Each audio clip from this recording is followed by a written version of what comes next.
നമസ്കാരം, ഞാൻ ദേവേന്ദ്ര അളിയൻ രാജേന്ദ്രൻ, 37 വയസ്സ്, കല്യാണം കഴിച്ചിട്ടുള്ള നല്ല ആലോചനകൾ ക്ഷണിച്ചുകൊള്ളുന്നു. പ്രധാന വാർത്തകൾ. അയൽക്കൂട്ടത്തിന്റെ മീറ്റിംഗിൽ നിന്നും റാണി ഒന്നും മിണ്ടാതെ ഇറങ്ങിപ്പോയി. ഭൂതങ്ങളെ TV സീരിയലുകാർ പരിഹസിക്കുന്നാരോപിച്ച് ഇന്ദ്രസദസ്സിന് മുന്നിൽ ഒരു കൂട്ടം ഭൂതങ്ങൾ നിരാഹാര സത്യാഗ്രഹം തുടങ്ങി. ഇപ്പോൾ കിട്ടിയ വാർത്ത, ദേവേന്ദ്രൻ രംഭയെ ഉപദ്രവിച്ചു. ഇടഞ്ഞു നിൽക്കുന്ന കൊമ്പനെ ഡാൻസ് കളിച്ച് കീഴ്പ്പെടുത്താമെന്ന സിദ്ധാന്തമാണ് രംഭയ്ക്ക് ഇതോടെ നഷ്ടമായിരിക്കുന്നത്. വാർത്തകൾ വിശദമായി. കുറേയേറെ നാളായി ദേവേന്ദ്രൻ ടെൻഷനിലാണ്. എന്താണ് ദേവേന്ദ്രനെ അസ്വസ്ഥനാക്കുന്ന പ്രശ്നം എന്നറിയുന്നതിന് മുൻപ് ദേവലോക നർത്തകിയും സൗന്ദര്യ റാണിയുമായ രംഭയ്ക്ക് എന്താണ് സംഭവിച്ചത് എന്നറിയാം. ദേവേന്ദ്രനിൽ നിന്നും ചുട്ടിയടി വാങ്ങിയ രംഭ ഇപ്പോൾ ലൈനിലുണ്ട്. നമുക്ക് രംഭയോട് തന്നെ ചോദിച്ചറിയാം. രംഭ, രംഭ, കേൾക്കുന്നുണ്ടോ? കേൾക്കുന്നുണ്ടോ? കേൾക്കാതിരിക്കാൻ എനിക്ക് ചെവിക്ക് പൊട്ടൊന്നുമില്ല. നിങ്ങൾ എന്താന്ന് വെച്ചാൽ ചോദിക്ക്. രംഭ, എന്താണ് സംഭവിച്ചത്? എന്തുവാ? എന്തോന്ന്? ശരിക്കും എന്താണ് സംഭവിച്ചത്? സത്യം പറഞ്ഞ ഇന്ദ്രണ്ണനെ സന്തോഷിപ്പിക്കാൻ പലിശയ്ക്ക് പൈസ എടുത്ത ഈ തിളങ്ങുന്ന ഉടുപ്പും ഈ സാധനമൊക്കെ വാങ്ങിച്ചതും എന്നെ കൊണ്ടാവുന്ന വിധം സിനിമാറ്റിക് ഡാൻസും ക്ലാസിക്കൽ ഡാൻസും ഒക്കെ മാറി മാറി കളിച്ചു. പക്ഷെ ഒരു കാരണമില്ലാതെ ഇന്ദ്രണ്ണൻ എന്നെ ചെകിട്ടത്ത് നോക്കി ഒറ്റയടിക്ക് പൊന്നീച്ച പറക്കുന്നൊക്കെ കേട്ടിട്ടുണ്ട്.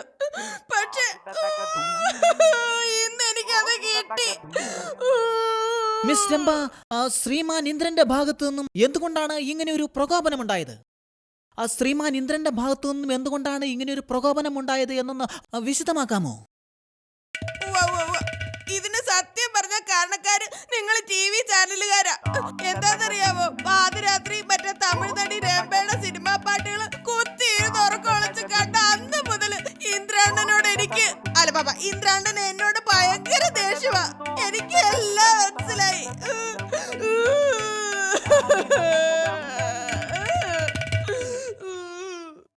മറ്റൊരു വാർത്ത, രംഭയുടെ സഹപ്രവർത്തകരായ മേനകയും തിലോത്തമയും ആനന്ദ നൃത്തമാടി ഈ ദാരുണ സംഭവത്തിൽ പ്രതിഷേധിച്ചിരിക്കുകയാണ്. അഖിലലോക തുള്ളൽ പ്രസ്ഥാനത്തിന്റെ ഉപജ്ഞാതി സുമി ടോമിയുടെ നേതൃത്വത്തിൽ ഹർത്താലിന് ആഹ്വാനം ചെയ്തിരിക്കുകയാണ്. ഇനി നമ്മോടൊപ്പം ചേരുന്നത് ഇന്ദ്രസദസ്സിലെ ഗായകനും ഈ സംഭവത്തിന്റെ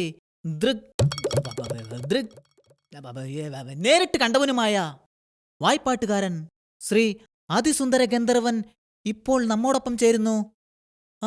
ശ്രീ സുന്ദരൻ, സത്യത്തിൽ എന്താണ് സംഭവിച്ചത് എന്നൊന്ന് വിശദീകരിക്കാമോ? ശ്രീ സുന്ദരൻ, കേൾക്കുന്നില്ലേ? എന്നും പാടുന്ന പോലെ തന്നെയാണ് ഇന്നും പാട്ട് പാടിയത്.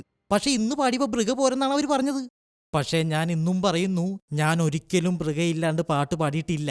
കാരണം മൃഗ അതെന്റെ ചോറാണ്. അതിലും മണ്ണുവാരിയിടാൻ ഞാൻ ഒരിക്കലും തയ്യാറല്ല. പിന്നെ എന്നോടുള്ള ദേഷ്യം കൊണ്ടാണ് ചിലപ്പോ രംഭയെ തല്ലിയെന്നാണ് എനിക്ക് പറയാനുള്ളത്. നാരായണ നാരായണ.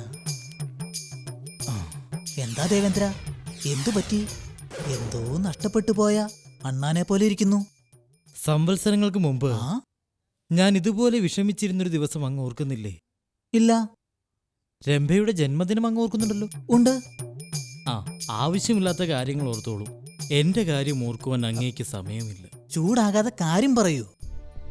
സംവത്സരങ്ങൾക്ക് മുമ്പ് എന്റെ അധികാര പരിധിയിലുണ്ടായിരുന്ന സ്വർഗരാജ്യം മഹാബലിക്ക് കൈമാറണമെന്ന അവസ്ഥ വന്നപ്പോൾ നമ്മെ സഹായിച്ചത് വിഷ്ണു ഭഗവാനായിരുന്നു. വിഷ്ണു ഭഗവാൻ വാമനാവതാരം പൂണ്ട് മഹാബലിയെ പാതാളത്തിലേക്ക് ചവിട്ടിത്താഴ്ത്തിയത് അങ്ങ് ഓർക്കുന്നില്ലേ? നാരായണ നാരായണ. അന്ന് അതെന്റെ ബുദ്ധിയല്ലായിരുന്നോ? അതൊക്കെ കഴിഞ്ഞില്ലേ? അതിനിപ്പോൾ എന്താണ് ദുഃഖിക്കുന്നത്? എന്തിനാണ് ദുഃഖിക്കുന്നത്? അന്ന് മഹാബലിയെ ചവിട്ടിത്താഴ്ത്തുന്നതിന് മുമ്പ് ഒരു വരം നൽകിയിരുന്നു. ഇത്ര സംവത്സരങ്ങൾ ശേഷം സ്വർഗാധിപതിയാക്കാമെന്ന്. ആ സമയമായി. ഈ വർഷത്തെ തിരുവോണം കഴിഞ്ഞുള്ള അവിട്ടം നാളിൽ നമ്മുടെ സ്വർഗലോകം എന്നേക്കുമായി നഷ്ടപ്പെടും നാരദരെ. അങ്ങനെ സംഭവിച്ചാൽ നാം ഭൂമിയിലേക്ക് ഇറങ്ങേണ്ടി വരും. അങ്ങനെ ഭൂമിയിലുള്ളവരുടെ സ്വസ്ഥതയും നഷ്ടപ്പെടും.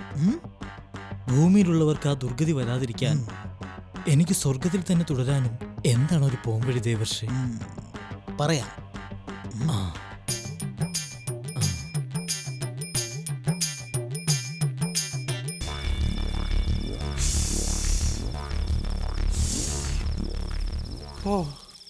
ഊതി ഊതി എൻ്റെ അടപ്പിളകി. എൻ്റെ വിഷ്ണു ഭഗവാനെ, എന്നോട് എന്തിനീ ചതി ചെയ്തു? വർഷം എത്രയായി ഞാൻ ഈ പാതാളത്തിൽ കിടന്ന് നരയിക്കാൻ തുടങ്ങിയിട്ട്. എല്ലാ സുഖസൗകര്യങ്ങളോടും കൂടി നാട് ഭരിച്ചിരുന്നത് ഞാൻ. പരിചരിക്കാൻ പരിചാരകരേറെ ഉണ്ടായിരുന്നിട്ടും ഇനി പാതാളത്തിൽ കിടന്ന് നരയിക്കാനാണല്ലോ എൻ്റെ വിധി.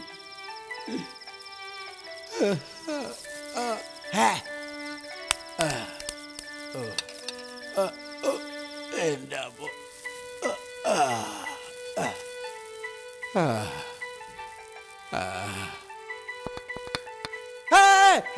എന്തായത്?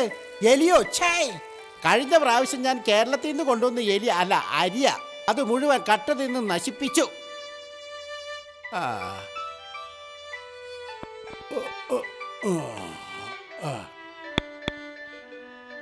പാതാളത്തിലേക്ക് എന്നെ ചവിട്ടി താത്തിയപ്പോൾ ജീവിതം എത്ര അവതാളത്തിലാകുമെന്ന് ഞാൻ വിചാരിച്ചില്ല. എൻ്റെ അവസ്ഥ വേറൊരു ഭരണാധികാരിക്കൊണ്ടാവരുതേ. ആ ആ ആ നാരായണ നാരായണ. ആ വന്നല്ലോ വനമാല. ആ, അങ്ങയുടെ പ്രശ്നങ്ങൾക്ക് പരിഹാരവുമായാണ് ഞാൻ വന്നിരിക്കുന്നത്. കണ്ടില്ലേ, ഇതാണ് നമ്മെ അലട്ടുന്ന യഥാർത്ഥ പ്രശ്നം. ഭൂമി തന്നെ ചവിട്ടിത്താത്തിയതും പോരാഞ്ഞ് പിന്നെ ഇവിടെ നിന്ന് തന്നെ ചവിട്ടിത്താത്താനുള്ള പരിപാടിയാണോ? ഇങ്ങനെയൊക്കെ കാണിക്കാൻ വാമനനോട് ഞാൻ എന്ത് തെറ്റാണ് ചെയ്തത്? അങ്ങ് കരുതുന്നത് പോലെ ഇത് വാമനൻ ചെയ്യുന്നതല്ല. പിന്നെ പുതിയ തലമുറ ആഡംബരങ്ങൾക്ക് വേണ്ടി അമ്പരചുംബികളായ കെട്ടിടങ്ങൾ കെട്ടിപ്പൊക്കാൻ നടത്തുന്ന പൈലിംഗ് ആണ്, അല്ലാതെ വാമനന്റെ കളിയല്ല. ഇങ്ങനിട്ട് കുലുക്കാൻ ഞാനെന്താ കുപ്പിയിലടച്ച ധനന്ത്രി കഷായമാണോ? ക്ഷമിക്കുന്നതിനൊരു പരിധിയില്ലേ? ഇതിങ്ങനെ തുടരുകയാണെങ്കിൽ നമുക്ക് വസിക്കാൻ ഈ പാതാളം കൂടി ഇല്ലാത്ത അവസ്ഥയാവും. അതുകൊണ്ട് എന്നെ ഇവിടെ നിന്ന് എങ്ങനെയെങ്കിലും രക്ഷിക്കണം. രക്ഷിക്കാം. അതിനങ്ങ് ചെയ്യേണ്ടത് 3 അടി മണ്ണിന്റെ പേരിൽ അങ്ങയെ ചതിച്ച വാമനെതിരെ കൈലാസത്തിൽ ചെന്ന് മഹാദേവ സമക്ഷത്തിൽ പരാതി ബോധിപ്പിക്കണം. പരാതിയോ? എന്ത് പരാതി? അങ്ങയുടെ ഈ പാതാളത്തിലെ കാരാഗ്രഹ ജീവിതം അവസാനിപ്പിച്ചു തരണമെന്നും ഇനിയുള്ള കാലം അങ്ങയുടെ സ്വന്തം നാടായ കേരളത്തിൽ തന്റെ പ്രജകളോടൊത്ത് താമസിക്കുവാൻ അനുവാദം തരണമെന്നും അങ്ങ് അഭ്യർത്ഥിക്കണം. അഭ്യർത്ഥിക്കാം.